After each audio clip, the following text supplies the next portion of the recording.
متعلقہ صوبے سے اجازت نہیں ملے گی تو وفاق آگے کچھ نہیں کر سکتا.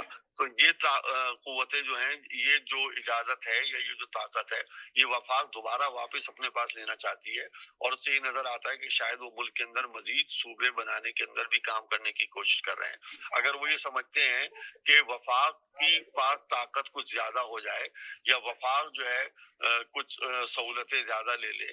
اس وقت موجودہ صورتحال میں آپ دیکھ رہے ہیں جب NFC کے ذریعے ہو رہا ہے تو NFC کے ذریعے صوبوں کو پیسہ تو پورا مل رہا ہے، لیکن کیا وہ پیسہ ان صوبوں کے اندر استعمال ہو رہا ہے؟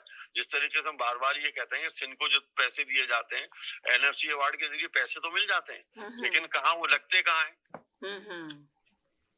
بلوچستان کو NFC کے حوالے سے پیسے تو ملتے ہیں لیکن وہ لگتے کہاں ہیں؟ اسی طریقے سے KP کے اندر، اسی طریقے سے پنجاب کے اندر. تو اگر اس کو کہیں سینٹرلائز سسٹم کے تحت کر لیا جائے تو اس میں تو میں نہیں سمجھتا کہ کوئی ایسی برائی کی صورت پیش آئے گی.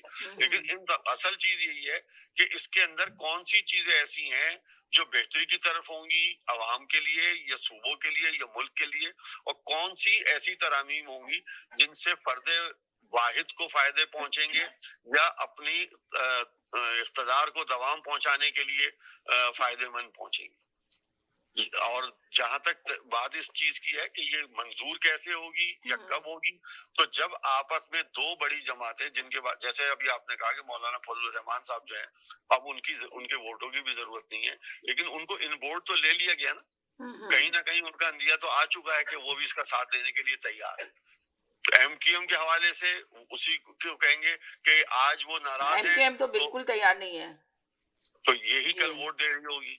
صحیح کہہ رہے ہیں. وہ بھی ابھی تو لا تعلقی کا اظہار کر دیا فاروق ستار نے. دیکھیں نا کہ آگے کتنی بڑی اسپیچ دی کہ ہمارا ایسے کوئی تعلق نہیں ہے، یہ نہیں ہے. جی میں آپ جیسے میں نے کل یہ کہا تھا، کل آپ کو یاد ہوگا میں نے کہا تھا کہ یہ تمام تر لوگ اسی تنخواہ پہ اور اسی ذمہ داریوں کے ساتھ سامنے آئیں گے، اور جو ٹیبل ہوگی ترامیم اس میں ان کی مرضی سے کچھ نہ کچھ ترامیم واپس لے لی جائیں گی، جو میرے اور آپ کے لیے زندگی کا بھر کا احسان ہوگا کہ دیکھیں ہم نے ملک کو بچا لیا اور اس نے فلاں ترمیم نکال لی یا فلاں چیز ہم نے واپس لے لی یا ہمارے کہنے پہ فلاں صوبے کو فائدہ ہو گیا یا فلاں کہے گا ان کے کہنے سے اس کے صوبے کو فائدہ ہو گیا.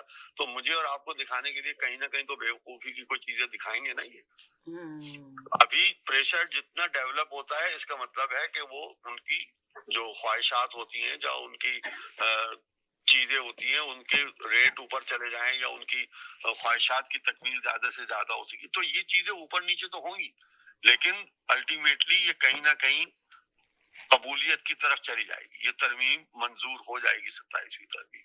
اور جس طریقے سے آپ نے دیکھا کہ شاید فیصل واڈا نے کہا تھا کہ اگر ضرورت پڑی تو 28ویں بھی آ جائے گی، اگر کوئی چیز کم پڑی تو ہم اس کو اگلی ترمیم میں بھی حکومت لے کے آ سکتی ہے. اور ترامیم لانا میں نہیں سمجھتا کہ کسی ملک کے اندر بھی کوئی عیب یا برائی کا کام ہے، لیکن دیکھنا یہ ہے کہ کیا وہ ترامیم اس ملک کے لیے یا اس ملک کے نظام کے لیے یا اس ملک کے عوام کی فلاح اور بہبود کے لیے ہیں یا نہیں. لیکن افسوس کے ساتھ یہ کہنا پڑتا ہے کہ ہمارے پاس جتنی بھی گزشتہ اس کے اندر آپ ترامیم دیکھ لیں کہ اس میں سے عوام کو کہیں براہ راست کوئی فائدہ نہیں پہنچا، چاہے وہ 18ویں ترمیم 26ویں ترمیم کا بھی عوام کو کوئی فائدہ نہیں پہنچا. 18ویں ترمیم کا بھی کیا ہوا، پھر 26ویں ترمیم، پھر 27ویں ترمیم آ رہی ہے، اب 28ویں ترمیم بھی آ جائے گی. جی سب سے زیادہ کارنامے 18ویں ترمیم کے ذریعے کیے گئے تھے کہ 18ویں ترمیم تھی اور اس سے صوبوں کو اختیارات منتقل ہوئے تھے. تو ان صوبوں کو اختیارات منتقل ہونے سے وہاں کیا ہوا؟ وہاں تو بالکل مطلق عنان بن گئے نا وہ صوبے. ہر چیز وہ اپنی مرضی سے کر رہے ہیں، آپ کو کچھ پتہ نہیں، سارے ہر چیز کی طاقت صوبوں کے پاس چلی گئی. اور جو ان کا اس کا اصل منصوبہ تھا کہ وہ طاقت نچلے درجے میں جائے گی، یونین کونسل اور لوکل کونسلوں میں جائے گی، تو کیا وہ اختیارات صوبے سے وزیر اعلیٰ اور وزیر اعلیٰ سے لے کے کونسلروں تک منتقل ہوئے یا نہیں ہوئے؟ کون ایسا ہے، کون سے مطلب ہم اپنے MNA اور MPA کو یہ کام دے رہے ہیں کہ وہ گٹر کے ڈھکنے اور گلی کی سڑکیں بنانے کا کام دیں؟ یہ کام نچلی طبقے کا، یہ نچلی حکومتیں کا، یہ صوبائی جو یونین کونسل ہوتی ہیں تو کونسلروں کا کام ہوتا ہے کہ اپنے علاقوں کے